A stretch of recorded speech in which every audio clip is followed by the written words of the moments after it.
Sobat Kabar Makassar Petang, kembali lagi bersama saya Sinar Mentari yang akan membawakan berita yang sedang hangat-hangatnya di kota Makassar dan sekitarnya. Kita saksikan berita selengkapnya. Dukung program ketahanan pangan nasional, Kapolsek Bangkala siapkan lahan jagung. Kapolsek Bangkala AKP Saiful Lasya terjun langsung menyiapkan lahan yang akan digunakan untuk penanaman jagung serentak pada Kamis 16 Januari 2025 mendatang.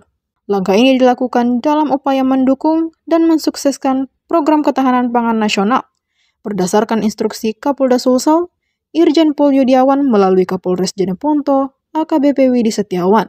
Untuk menunjang langkah tersebut, AKP Saiful Lasya terlebih dahulu harus berjibaku dengan kekuatan fisiknya untuk mengoperasikan satu unit traktor PTPN Takalar dalam membantu mengolah lahan di Kelurahan Bulu Jaya, Kecamatan Bangkala Barat, Kabupaten Jeneponto. Dalam kegiatan ini, AKP Saiful Lasya mendapat pendampingan dari para Babin Katipmas dan penyuluh pertanian lapangan atau PPL Kecamatan Bangkala. Mereka bersama-sama bekerja di lapangan guna memastikan kesiapan lahan yang akan ditanami jagung. Penanaman jagung serentak ini merupakan bagian dari program nasional yang bertujuan meningkatkan ketersediaan bahan pangan strategis, khususnya jagung, yang memiliki peran penting dalam menunjang perekonomian masyarakat, terutama di wilayah Sulawesi Selatan. Kegiatan ini diharapkan tidak hanya sukses secara seremonial, tetapi juga memberikan dampak positif bagi peningkatan produktivitas pertanian dan kesejahteraan petani di Jeneponto. Di samping itu pula, Polri melalui peran jajaran di Babin Katipmas juga berkomitmen mendampingi masyarakat dalam menjaga keberlanjutan program ketahanan pangan. Nelayan asal Layai ditemukan terapung di tengah laut Selayar. Seorang nelayan asal Pulau Layai, Makassar, Suwaris Desale, 46 tahun, ditemukan terapung menggunakan gabus di perairan Dusun Dongkala, Desa Bonto Borusu, Kecamatan Bontoharu, Kepulauan Selayar. Korban ditemukan oleh nelayan lain yang berasal dari Kepulauan Selayar pada Senin 13 Januari saat sedang terapung di tengah laut. Dari keterangan Suwaris, kapalnya tenggelam di perairan Tanah Keke, Kabupaten Takalar, akibat cuaca buruk pada Jumat 10 Januari. Sekitar pukul 24.00 WITA, bersama nelayan lainnya, bernama Deng Mamba, Unyil, Agus, Ipang, dan Pai. Mereka pun menggunakan gabus untuk menyelamatkan diri. Namun pada Minggu 11 Januari sekitar pukul 18.00 WITA, gabus tersebut pecah, membuat Suwaris terpisah oleh teman-temannya. Berdasarkan keterangan Suwaris, Polsek Benteng Polres Kepulauan Selayar merinci identitas korban yang belum ditemukan. Yang pertama, Deng Mamba, 50 tahun, pekerjaan nelayan, alamat Kelurahan Layai, Kecamatan Ujung Pandang. Kedua, Unyil, 42 tahun, pekerjaan nelayan, alamat Kelurahan Layai, Kecamatan Ujung Pandang. Ketiga, Agus, 50 tahun, pekerjaan nelayan, alamat Kelurahan Layai, Kecamatan Ujung Pandang.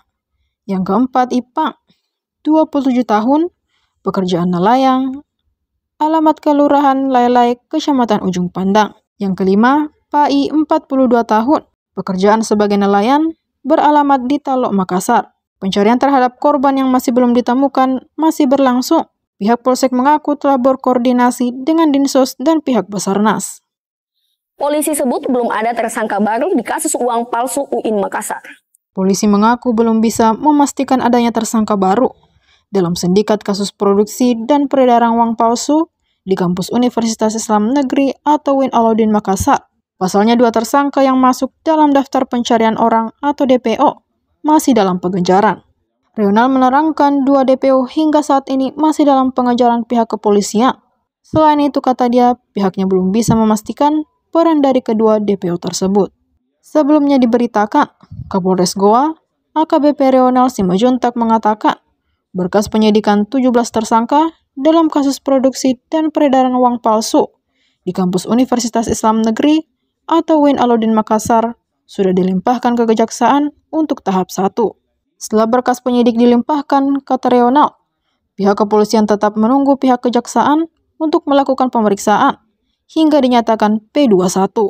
Sementara berkas penyelidikan dari Anar Salahuddin Sampetoding alias ASS yang merupakan otak dan penyandang dana pabrik uang palsu di kampus UIN Alauddin Makassar masih dilengkapi oleh pihak kepolisian untuk dilimpahkan ke kejaksaan.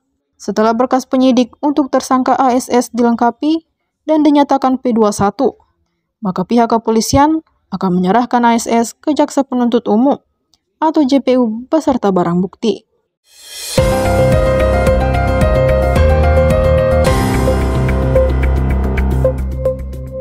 Unhas buka peluang untuk penghafal Al-Quran jadi mahasiswa kedokteran di tahun 2025. Universitas Hasanuddin atau Unhas kembali membuka peluang bagi penghafal Al-Quran atau hafiz 30 juz untuk menjadi mahasiswa Fakultas Kedokteran. Hal tersebut disampaikan Dr. Wahiduddin, Wakil Bidang Akademik dan Kemahasiswaan Fakultas Kesehatan Masyarakat Unhas di depan ratusan siswa SMA dan SMK kelas 12 se-Kabupaten Maros. Pada acara roadshow SNPMB Unhas di Aula SMAN 4 Bantimurung Maros pada Senin 13 Januari. Menurut Wahid, seleksi PMB kategori hafiz melalui jalur prestasi olahraga, seni dan keilmuan atau POSK atau dikenal dengan nama jalur mandiri. Selain PMB jalur POSK, Unhas melalui jalur mandiri juga membuka peluang bagi ketua OSIS, SMK berprestasi, jalur seleksi mandiri UTBK, jalur seleksi mandiri non-UTBK, talent showcase kelas internasional, afirmasi disabilitas dan kerjasama, rekognisi pembelajaran lampau, mandiri adik dan mahasiswa asing. Profesor Andi Dian Permana selaku salah satu narasumber roadshow SNMPB menegaskan khusus kategori ketua OSIS yang berhak ikut seleksi adalah ketua OSIS, bukan wakil atau sekretaris OSIS. Andi Dian menjelaskan mengapa harus jalur ketua OSIS, sebab ketua OSIS merupakan salah satu bibit pemimpin masa depan yang diharapkan dapat menyelesaikan masalah yang semakin kompleks. Remaja jadi predator payudara dikenakan pasal perlindungan anak. Polisi mengenakan pasal perlindungan anak terhadap pelaku begal payudara berinisial F yang melakukan aksinya pada seorang remaja perempuan saat olahraga di pagi hari. Kanit Perlindungan Perempuan dan Anak atau PPA Polrestabes Makassar, Ibtu Hartawan mengatakan pelaku sementara ini diperiksa terkait aksi bejat yang dilakukannya. Hartawan menerangkan pelaku dikenakan pasal perlindungan anak atas aksi kekerasan seksual yang dilakukannya. Sebelumnya diberitakan seorang remaja di Makassar menjadi korban begal payudara saat olahraga di pagi hari. Saat ini, kasus kekerasan seksual tersebut ditangani Unit Perlindungan Perempuan dan Anak atau PPA Polrestabes Makassar. Aksi bejat pelaku berinisial F 19 tahun itu dilakukan saat korban sedang olahraga jogging di Jalan Inspeksi Kanal Waduk, Kelurahan Borong Raya, Kecamatan Manggala, Makassar pada Minggu 12 Januari sekitar pukul 6.30 WITA. Kapolsek Manggala, Kompol Samuel Toklongan mengatakan kasus kekerasan tersebut sudah ditangani Unit PPA Polrestabes Makassar. Samuel menerangkan bahwa peristiwa yang dialami remaja 15 tahun itu berawal saat korban sedang berolahraga di pagi hari. Kemudian pelaku datang dan memegang area sensitif korban dengan sengaja. Kemudian seorang warga yang melihat aksi bejat pelaku langsung mendatanginya. Pelaku yang sadar aksinya diketahui berusaha untuk kabur, namun berhasil ditangkap oleh warga. Profesor Fajri Jufri siapkan langkah konkret untuk tangani inflasi tahun 2025. Pada awal tahun ini di bulan Januari 2025, penjabat atau PJ Gubernur Sulawesi Selatan, Prof. Fajri Jufri, melakukan koordinasi dalam rapat yang diselenggarakan oleh Kementerian Dalam Negeri atau Kemendagri. Agenda tersebut merupakan rapat koordinasi atau rakor pengendalian inflasi yang dilaksanakan setiap pekan oleh Kementerian Dalam Negeri. Prof. Fajri mengikuti kegiatan tersebut secara virtual dari kantor Gubernur Sulsel, didampingi oleh Kepala Organisasi Perangkat Daerah atau OPD terkait. Rapat koordinasi tersebut dipimpin langsung oleh Pelaksana Tugas atau PLT Sekretaris Jenderal Kementerian Dalam Negeri atau Kemendagri Tom Sitohir. Ia menyampaikan selama 1 tahun koordinasi pengendalian inflasi dilaksanakan, angka inflasi di Indonesia berhasil dikendalikan di angka 1,57%. Sementara itu, PJ Gubernur Sulsel Prof. Fajri Jufri menuturkan, jika sejauh ini inflasi Sulsel masih terkendali. Pada bulan Desember 2024, inflasi M2M sebesar 0,38%, inflasi Y2Y sebesar 1,23%, dan inflasi Y2D 1,23%. Lebih jauh, ia menegaskan mengawali tahun 2025, pihaknya telah menyiapkan sejumlah strategi untuk penanganan inflasi. Ia juga menekankan akan dilanjutkan rapat koordinasi tindak lanjut penanganan inflasi menghadapi Hari Besar Keagamaan Nasional. TPID Kabupaten Kota turut diminta melaporkan 9 langkah konkret setiap hari Sabtu kepada TPID Provinsi.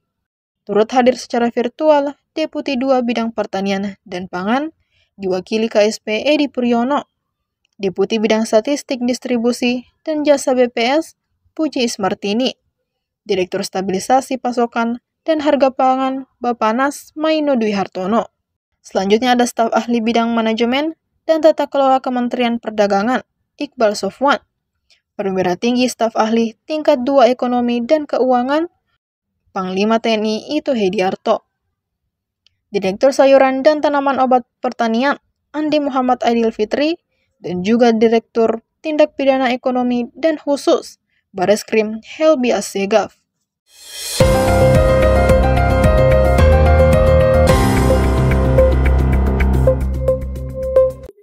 Ini dia daftar kekayaan Ibas sebagai bupati terpilih di Pilkada Luwu Timur tahun 2024.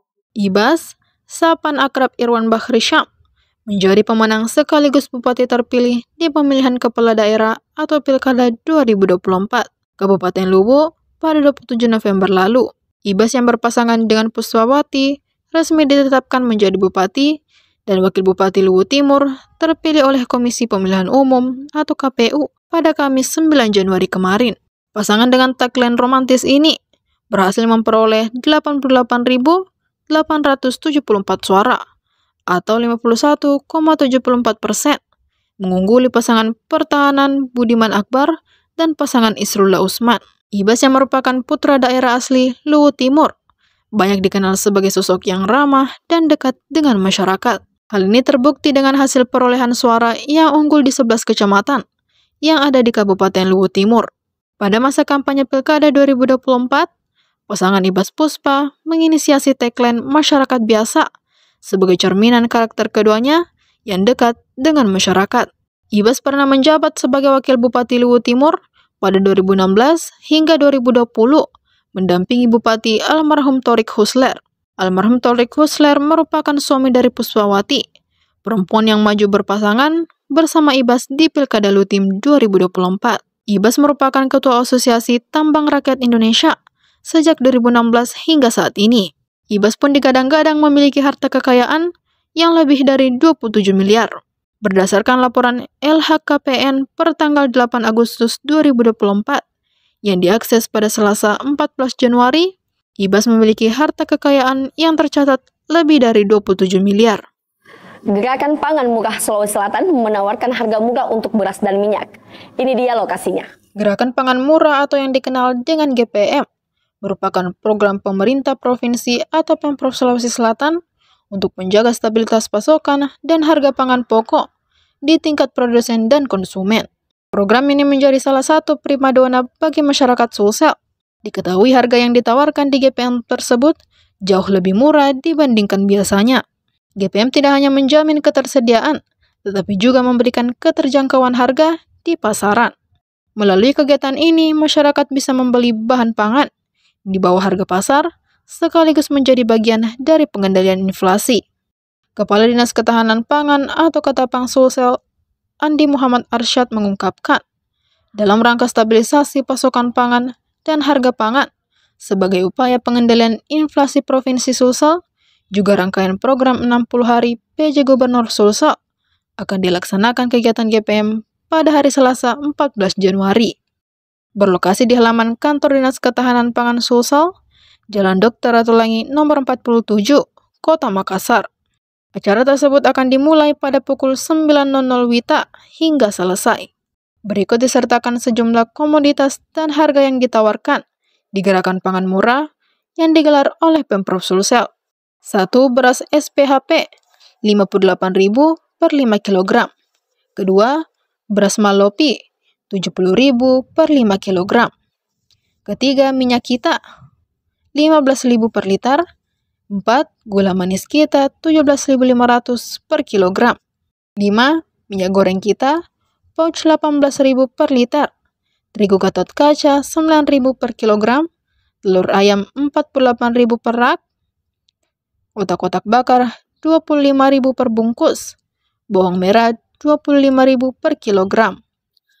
Warga Pinrang tolak tambang pasir di muara Sungai Sadang. Puluhan warga Pinrang walk out dalam forum rapat koordinasi pemeriksaan substansi formulir UKL atau Rencana Pengelolaan Lingkungan dan UPL Rencana Pemantauan Lingkungan terkait dengan rencana aktivitas tambang pasir di muara Sungai Sadang oleh PT Pindra Talabangi atau PTB di ruang rapat Dinas Lingkungan Hidup Provinsi Sulawesi Selatan, Senin 13 Januari.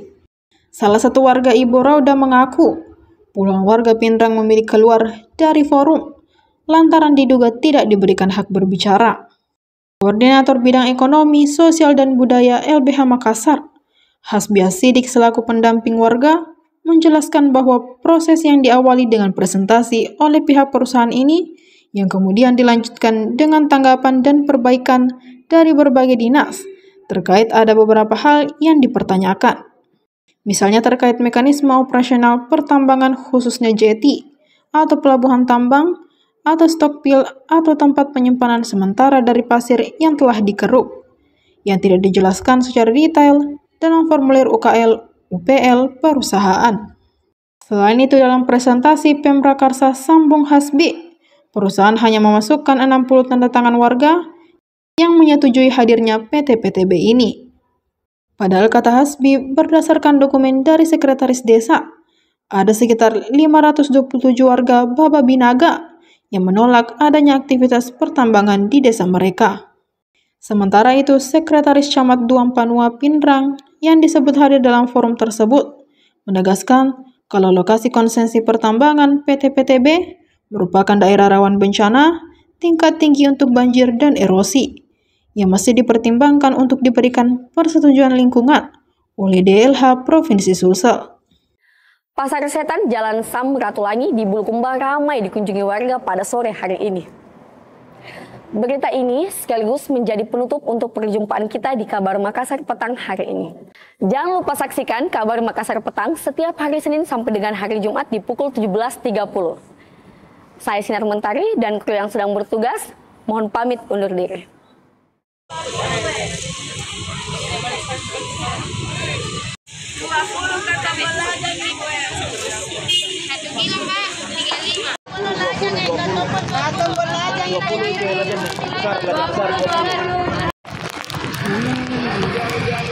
Beginilah kondisi Pasar Setan Bulukumba.